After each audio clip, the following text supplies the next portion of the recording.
हर हर महादेव। दोस्तों, world war second के बाद से ही दुनिया जो है वो दो हिस्सों में बढ़ गई है, east part of the world और west part of the world. West part of the world इसमें बढ़ी है। कैटेगरी ए वो हैं जो कंट्रीज जो पॉलिसीज बनाती हैं, कैटेगरी बी वो हैं जो उन पॉलिसीज को फॉलो करते हैं या उनके जस्ट ट्रेल में चलते हैं, और कैटेगरी सी वो हैं जिन पे वो पॉलिसी थोपी जाती है एक तरीके से कैटेगरी ए और कैटेगरी बी से। तो कैटेगरी ए में जो है वो आता है USA, UK, France and Germany.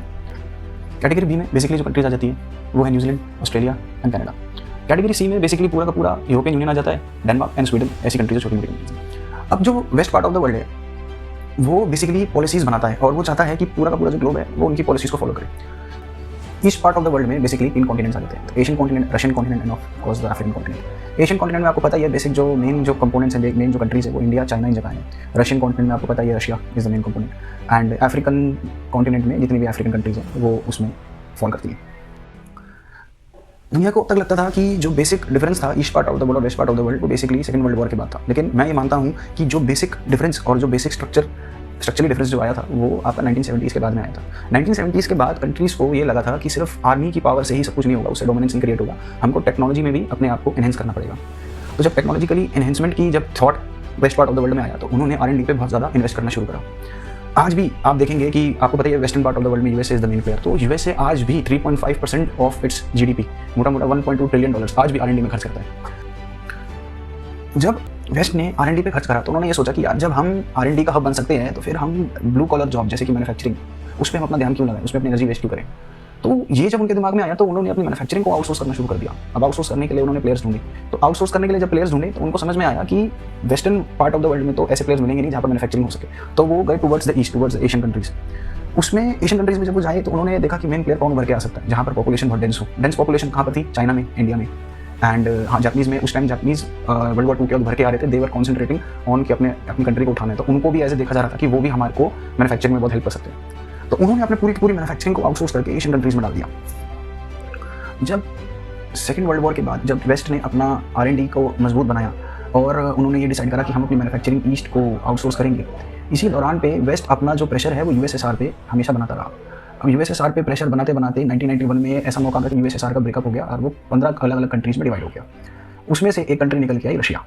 Russia निकल कर तो आई, लेकिन वेस्ट का हमेशा से ही रशिया पे प्रेशर इसलिए भी बना रहा क्योंकि रशिया आज भी सोवियत की टेंडेंसी से काम करता है। उस टाइम भी उनको नज़र में आता था कि हाँ उनके अंदर वो चीज़, उनके दिमाग में वो जज्बा है, तो इसलिए वो हमेशा रशिया को दबा के रखते थे। इस वजह से रशिया कभी अपना एक्सेल नहीं कर पाया और उस पर सैंक्शंस हमेशा लगते रहे। उन सैंक्शंस की वजह से वो कभी सुपर पावर अमेरिका की तरह बन नहीं पाया। तो वेस्ट मैन्युफैक्चरिंग को आउटसोर्स करने के बाद उनके दिमाग में कहीं ना कहीं जो उनको दबदबा बनाने का जो मज़ा था ना वो उनके दिमाग में स्थिर था कहीं ना कहीं। वो चाहते थे कि हमारा पूरे वर्ल्ड में डोमिनेंस रहे। क्यों? क्योंकि because they always consider themselves as a white collar person. तो जब डोमिनेंस बनाने की बारी जब उन्होंने आई तो उन्होंने कहा कि हमको डोमिनेंस तो यार सैन्य बल से बनाना पड़ेगा, और कहीं ना कहीं अपनी जो आर्मी है और अपनी जो आर्मी की टेक्नोलॉजी है, जो या इनके भी वेपन्स हैं, वो कहीं ना कहीं डिप्लॉय करनी पड़ेंगे अगर हमको पूरे वर्ल्ड में डोमिनेंस चाहिए। तो डोमिनेंस क्रिएट करने के लिए उन्हें वर्ल्ड में अपने प्रॉक्सी ग्रुप्स बनाना शुरू कर दिए, प्लस उन्होंने प्लेसेस एक्वायर करना शुरू कर दी जहाँ पर वो अपनी मिलिट्री को एंड अपने वेपन्स को प्लांट कर सके ताकि पूरे वर्ल्ड में कंट्रोल बना रहे। उससे क्या हो गया कि उन्होंने एक तो अपनी आर्मी की प्रेजेंस हर जगह बना दी, प्लस दूसरों की कंट्रीज़ के दिमाग में ये डाल दिया कि हमेशा waste part of the world की नज़र आप लोगों पर हमेशा बनी रहेगी। उससे भी एक तरीके का डोमिनेंस वो क्रिएट करने लगे पूरे वर्ल्ड में।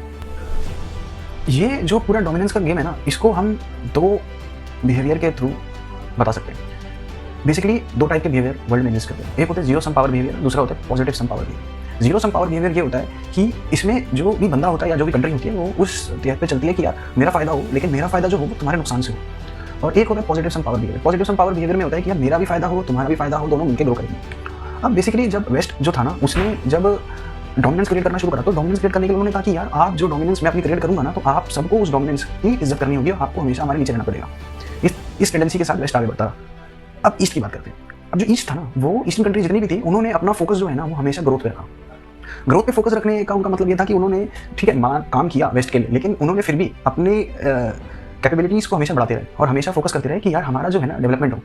अब इसको आप एक तरीके से देख सकते हो कि अब आप देखेंगे कि जितनी भी वेस्टर्न ऑर्गेनाइजेशंस हैं उसमें सबसे मेजर ऑर्गेनाइजेशन आपको पता है वो नाटो है। NATO North Atlantic Treaty Organisation. तो नाटो बेसिकली जो है ना वो बनाया गया था सिक्योरिटी पर्पस के लिए। जितनी भी बी और सी कैटेगरी कंट्रीज थी उनका ये कहना था कि यार हमको सिक्योरिटी चाहिए, तो वो सिक्योरिटी सीख करने के लिए जो ए कैटेगरी कंट्रीज है उनसे सिक्योरिटी मांगती है। और वो उनका जैसे हम कहोगे कि अमेंडमेंट जो 5th अमेंडमेंट है उसका बेसिकली क्या है कि किसी भी एक नाटो कंट्री पर अटैक होगा तो ये कंसिडर किया जाएगा कि सारे नाटो कंट्री पर अटैक हुआ है और सारे मिलकर उस थ्रेट को ओवरकम करेंगे। तो basically NATO was made for military purposes.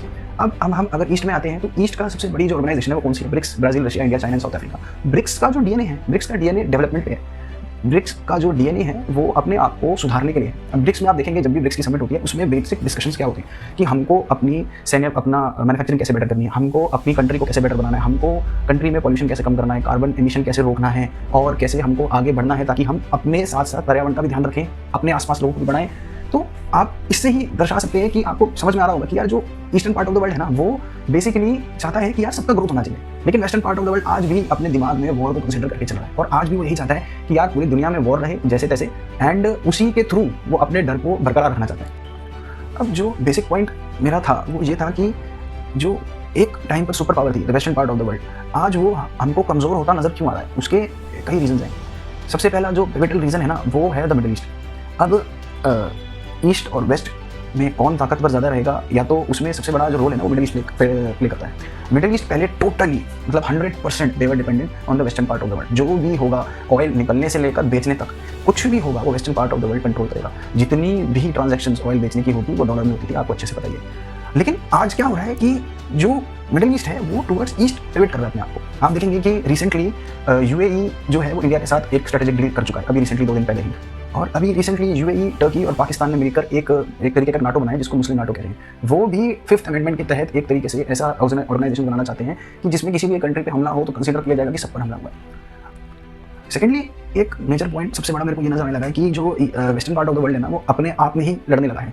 इसका सबसे बड़ा उदाहरण मैं आपको सच बताऊं तो अभी जो डावोस में जो वर्ल्ड इकोनॉमिक फोरम हुआ उसमें अगर आप जो वर्ल्ड लीडर्स हैं उनकी अगर आप स्पीचेस सुनेंगे तो आपको अच्छे से समझ में आएगा कि कैसे आपस में ही वो कितना लड़ रहे हैं। मतलब कि उनकी स्पीचेस सुन के ही समझ में आता है कि उनके जो रिलेशंस हैं उसमें दरार नहीं आ गई है, एक तरीके का फ्रैक्चर आ गया है। वो आपस में एक दूसरे के बारे में ऐसी ऐसी बातें कर रहे हैं जो आज तक किसी ने नहीं करी। Places in Europe are not even recognizable, frankly, anymore. They're not recognizable. And we can argue about it, but there's no argument. Friends come back from different places. I don't want to insult anybody and say I don't recognize it. And that's not in a positive way. That's in a very negative way. And I love Europe, and I want to see Europe go good, but it's not heading in the right direction. That every day we're reminded that we live in an era of great power rivalry, that the rules-based order is fading, that the strong can do what they can, and the weak must suffer what they must.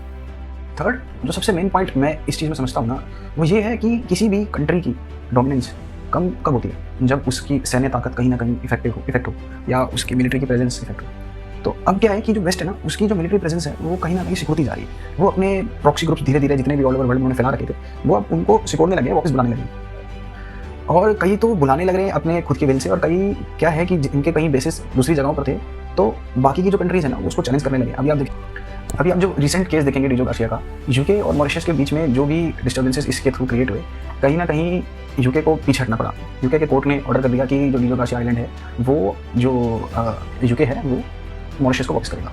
ठीक है, Mauritius को उसने वापस कर दिया, लेकिन हाँ UK ने एक 99 साल की डील उनके साथ करी, एक 99 साल का MOU साइन करा और उसको उस आइलैंड को लीज पे ले गया क्योंकि वो मिलिट्री स्ट्रेटेजिक एक बेस था यूके और यूएसए दोनों का मिलकर।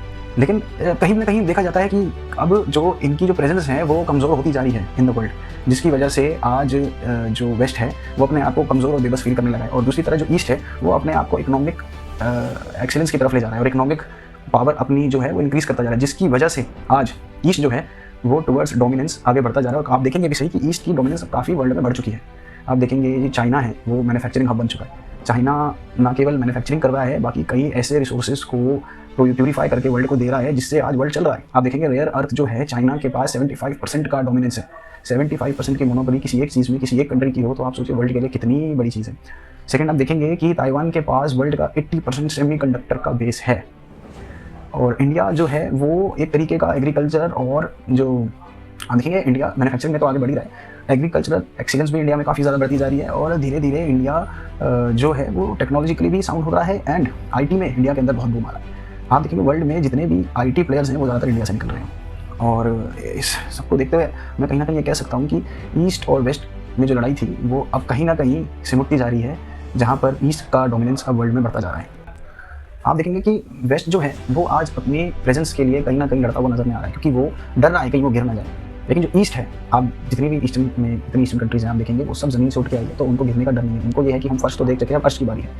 मिडल ईस्ट इन सब में ईस्ट को इसलिए चूज़ कर रहा है क्योंकि वेस्ट जो है वो चूज़ करने का मौका नहीं देता था, लेकिन ईस्ट जो है वो आज चूज़ करने का मौका भी देता है और सपोर्ट भी पूरा करता है, इसलिए वो कहीं ना कहीं ईस्ट को चूज़ कर रहे हैं rather than going with the waste.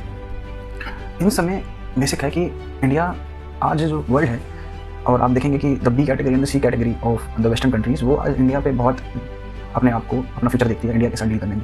आप देखेंगे अभी इंडिया ने रिसेंटली कितने सारे फ्री ट्रेड एग्रीमेंट्स करे हैं। उन्होंने ऑस्ट्रेलिया के साथ करा है, एशियन कंट्रीज़ के साथ करा है, जापान के साथ करा है, साउथ कोरिया के साथ करा है, इसके साथ। एंड आप अभी देखेंगे कि रिसेंटली ईयू ने भी अनाउंस किया है कि वो mother of all deals India के साथ करने जा रहा है। उसमें ऑब्वियसली फ्री ट्रेड एग्रीमेंट तो होगा ही होगा, लेकिन उसके साथ साथ मिलिट्री एक्सेलेंस भी इंडिया और ईयू कैसे आपस में बढ़ाएंगे उस पर भी बातचीत होगी। तो कहीं ना कहीं देखा जाए तो कंट्रीज़ जो हैं आज वो एशियन कंट्रीज़ पे डिपेंड कर रही हैं, अपना फ्यूचर देख रही हैं। वो कहीं ना कहीं जो ए कैटेगरी वाली कंट्रीज थी वेस्ट की, उनसे अपना ट्रेड बंद करके ईस्टर्न कंट्रीज़ के साथ ट्रेड करना शुरू कर रही हैं, जो एक बहुत बड़ा संकेत है ये बताने के लिए कि हाँ, वर्ल्ड का नेक्स्ट सुपर पावर ईस्ट से ही निकलेगा। ये वर्ल्ड पावर और जो ऑर्डर है चेंज हो रहा है, वो सबको नज़र आ रहा है।